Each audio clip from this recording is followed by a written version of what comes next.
आसमान ग्रुप लिंबकरांच्या नावावरती ज्या बैलानं लिंबचं नाव नेलं असा बबल्या फॅन्स क्लब लिंबकरांचा बबल्या आणि बादल पळाला.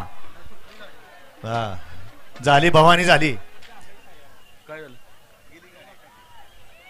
खाली गेली का?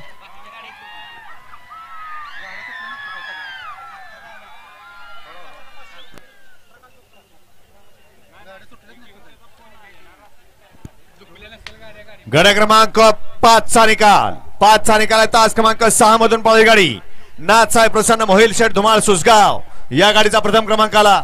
विजेत्या बैलगाडी मालकाचं त्यावरती बसलेल्या बबलू ड्रायव्हरचं हार्दिक अभिनंदन आहे. सुंदर अशी गाडी पळाली. प्रकाश बापू परखंदे, विशाल शेठ परखंदे, अमोल परखंदे आणि आशिष परखंदे शिरवळ यांचा उजवीला पळाला रामा सेठ आणि डावीला पळाला ज्या बैलानं खरोखर या बैलगाडी शर्यत क्षेत्रातला देव म्हणून समजला जातो असा नाथसाहेब प्रसन्न मोहिल सेठ धुमाळ सुसगाव आणि स्वामी साई सचिन सेठ घरा ववले कडाव यांचा या ठिकाणी दशम हिंद केसरी बकासूर पळाला.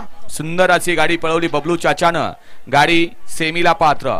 त्याबद्दल रामा सेठचे मालक बापूसेठ परकंदे शिरवळ यांच्याकडून बबलू चाचाला 500चा इनाम आहे. आपलं मनपूर्वक धन्यवाद. समालोचन करताना 500चा इनाम आहे. आपलं मनपूर्वक धन्यवाद. गड क्रमांक या मैदानातला 6 सुटण्यासाठी सज्ज झाला.